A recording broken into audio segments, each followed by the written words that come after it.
ஏராளமான டீச்சர்களை அறிமுகப்படுத்திய தமிழ் சினிமாவில் ஜெனிஃபர் டீச்சர் என்றைக்குமே ஆதர்சனம்.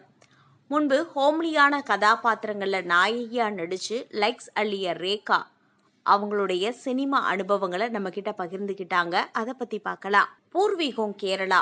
மத்திய அரசு ஊழியரான அப்பாவுக்கு குன்னூர் டீ எஸ்டேட் பணி மாறுதல். அந்த ஊரில் குடியேறினோம். அங்கதான் பள்ளி படிப்பு. அப்பா ரொம்ப கண்டிப்பானவர். எனக்கு ஒரு அக்கா, 2 தம்பிங்க. ஸ்கூல், வீடு தான் எங்கள் உலகமாகவே இருந்துச்சு. எதிர்காலத்தில் நல்ல வேலைக்கு போகணும் என்பது தான் என்னுடைய ஒரே நோக்கமாகவே இருந்துச்சு. எங்கள் ஊரில் நிறைய ஷூட்டிங் நடக்கும். அதை பார்க்க தோழிகளோட போகும்போது கூட எங்கள் வீட்டில் அனுமதிக்க மாட்டாங்க. ஆனால் ஒரு முறை நெற்றிக்கண் பட ஷூட்டிங்கில் ரஜினி சாரை பார்த்தப்போ ஃப்ரெண்ட்ஸோட நானும் ஓடி போய் ஆட்டோகிராஃப் வாங்கினேன். ரஜினி சார் அன்பா பேசினாரு. பாரதி ராஜா ஒரு முறை குன்னூர் வந்திருந்த இயக்குனர் கலைமணி சார் என் ஃப்ரெண்ட்ஸோட வீட்டில் எதேச்சியா என்னுடைய ஸ்கூல் குரூப் ஃபோட்டோவில் என்னை பார்த்துட்டு சினிமாவில் நடிக்க வைக்க நினைச்சு நேரில் வந்து பார்த்தாரு. என்னோடது மாடர்ன் கதை, உனக்கு ஹோம்லி கதை தான் செட் ஆகும். இயக்குனர் பாரதி ராஜா எடுக்கவும் புது படத்தில் நீ நடிச்சா நல்லா இருக்கும், அவர்கிட்ட அறிமுகப்படுத்துறேன்னு சொன்னாரு. அடுத்த வாரமே என்னை சென்னைக்கு அழைச்சாங்க. அப்போ 10ஆம் வகுப்பு லீவ்ல இருந்தேன். நடிக்கிற ஆசை இல்லாட்டியும் என்னை தேடி வந்த சினிமா வாய்ப்புக்காக அடம்பிடிச்சு அப்பா கிட்ட அனுமதி வாங்கி சென்னைக்கு போனேன். கடலோர கவிதைகள் படத்துக்கான ஹீரோயின் செலெக்ஷன் முடிகிற நேரம். கிட்டத்தட்ட ஹீரோயினையும் பாரதி ராஜா சார் தேர்வு பண்ணிட்டாரு. இந்த நிலையில ஆடிஷன்ல என்னை பார்த்தவரு காட்டன் புடவை கட்டிக்கிட்டு பெரிய பொட்டு வச்சுக்கிட்டு வர சொன்னாரு. பிறகு உன் காலுக்கு கீழே எறும்பு இருக்கு, நீ எப்படி ரியாக்ட் பண்ணுவேன்னு கேட்டாரு. இங்கதான் எறும்பே போகலையே சார்னு சொன்னேன். சுத்தி இருந்த படக்குழுவினர் சார் சொல்றபடி செய்யின்னு அதட்ட பாரதி ராஜா சார் பயங்கரமா சிரிச்சிட்டாரு. தொடர்ந்து அவர் கேட்ட கேள்விகளுக்கெல்லாம் நான் வெகுளித்தனமா பேச என் கேரக்டர் அவருக்கு பிடிச்சு போச்சு. இந்த ஜெனிஃபர் கேரக்டருக்கு நீ தான் பொருத்தமா இருப்ப, நீ செலக்ட்னு சொல்லி எனக்கு 10,001 ரூபாயை அட்வான்ஸா கொடுத்தாரு. நிறைய பெயர்கள் எழுதி அதுலேருந்து ஒரு சீட்டை எடுக்க சொன்னாரு. அதுல ரேகான்ற பெயர் வர தென்னிந்தியாவிலையும் ரேகான்னு ஒரு நடிகை இருக்கிறாங்கன்னு சொல்லி ஜோஸ்பின் என்கிற என்னோட பெயரை மாத்தினாரு பாரதி ராஜா சார். அடுத்த 3வது நாளே ஷூட்டிங் கிளம்பிட்டோம். முதிர்ச்சியான டீச்சர் ரோல்ல நடிக்க மீன் முட்டைன்னு நிறைய சாப்பிட்டு வெயிட் போட சொன்னாங்க. அந்த 16 வயசுல புடவை கட்டிக்கிட்டு குடை பிடிச்சுக்கிட்டு நடக்கும்போது பெரிய பொம்பளை மாதிரி இருந்தேன். என்னை இப்படி பண்ணிட்டீங்களே சார்னு பாரதி ராஜா சார் கிட்ட கேட்க, தியேட்டர்ல படம் பார்க்கறப்ப நீயே புரிஞ்சுப்பன்னு சொன்னாரு. அதுவரை புடவையே கட்டாத என்ன அந்த படம் முழுக்க புடவையில நடிக்க வச்சாங்க. சத்யராஜ் சார் கடல்ல காணாம போகும் சீன்ல எனக்கு ஃபீலிங்கே வரல. அவர் காணாம போனா நான் ஏன் சார் வருத்தப்படணும்னு கேட்டேன். நாளைக்கு லட்சக்கணக்கில் சம்பாதிச்சா எனக்கு தரப்போற, சொல்றபடி நடின்னு கோபப்பட்டார் பாரதி ராஜா சார். என்னை நல்லா நடிக்க வைக்க பல முறை திட்டியிருக்காரு. அழுதுகிட்டே நான் ஊருக்கு போறேன்னு சொல்லுவேன். சித்ரா லக்ஷ்மணன் சார் என்னை சமாதானப்படுத்துவாரு. நடிகர் ராஜா என்னை விட அதிகமா திட்டு வாங்குவாரு. அது எனக்கு கொஞ்சம் ஆறுதலா இருக்கும். ஒளிப்பதிவாளர் கண்ணன் சார் கிட்ட போட்டோ நெகட்டிவ தண்ணியில கழுவுனா படம் அழிஞ்சிடாதான்னு குழந்தைத்தனமா கேள்வி கேட்பேன். விளையாடுவேன், கடற்கரையில நண்டு பிடிப்பேன். அதன் பிறகு படிப்படியா என் பொறுப்பையும் சினிமா சூழலையும் உணர்ந்துகிட்டேன். 15 நாட்கள்ல கடலோர கவிதைகள் படத்தின் முதல் ஷெட்யூல் முடிய அதுவரை எடுத்த காட்சிகளை ப்ரிவ்யூ போட்டிருந்தாங்க. இது நாம தானு எனக்கு பயங்கரமா சர்ப்ரைஸ். கூடுதலா இன்னொரு சர்ப்ரைஸும் கிடைச்சது.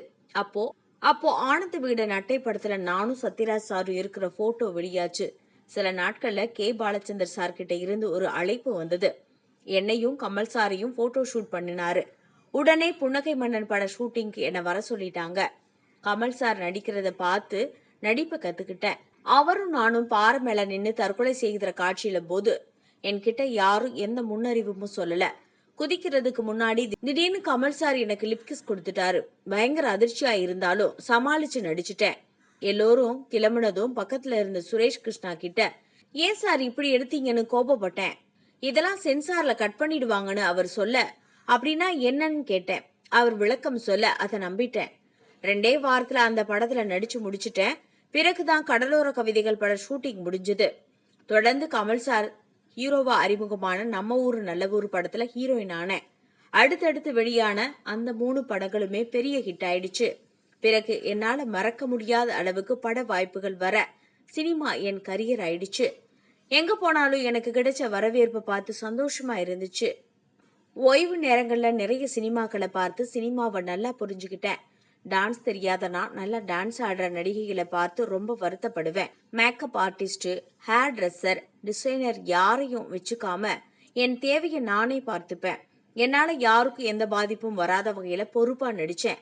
அம்மா தான் ஷூட்டிங்க்கு துணையா வருவாங்க. நான் நடிக்கிறது அப்பாவுக்கு பிடிக்காததால அவர் 2 வருஷத்துக்கு என்னோட பேசவே இல்ல. பிறகு சமாதானம் ஆயிட்டாலும் என் முதல் படத்தை தவிர மற்ற படங்களை அவர் பார்க்கவே இல்ல. கிளாமரா நடிக்க என் விருப்பம் கிடையாது. அது எனக்கு செட் ஆகாது. அதனால ஹிந்தி உட்பட 5 மொழிகளை வந்த கிளாமர் வாய்ப்புகளை எல்லாம் தவிர்த்துட்டேன். நல்ல ஹோம்லியான ரோல்கள் எனக்கு கிடைச்சது.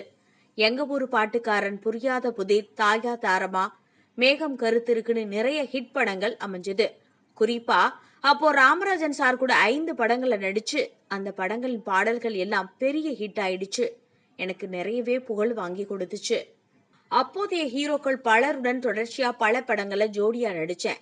ஒரு நாளைக்கு பல ஷிப்ட் நடிச்சு ஒரு வருஷத்துல 14 படங்கள்ல ஹீரோயினா நடிச்சிருந்தேன். குணா படத்துல மறுபடியும் கமல் சார் கூட நடிச்சேன். அந்த சீசன்ல கண்ணீர் நாயகியாகவும் அதிகாரி மாதிரியான கண்ணியமான ரோல்களையும் தான் அதிகமா நடிச்சேன். அதெல்லாம் ஹிட்டாக ஒரு கட்டத்துல அப்படியான ரோல்கள் தான் என்னால நடிக்க முடியும்ன்ற முத்திரை குத்திட்டாங்க. புரியாத புதிர் பட ஷூட்டிங்ல என் கணவரா நடிச்ச ரகுவரன் சார் ரசம் சூடா இருந்தது தெரியாம என் முகத்துல ஊத்திட்டாரு. நான் துடிச்சதும் பதறி ரொம்ப வருத்தப்பட்டாரு.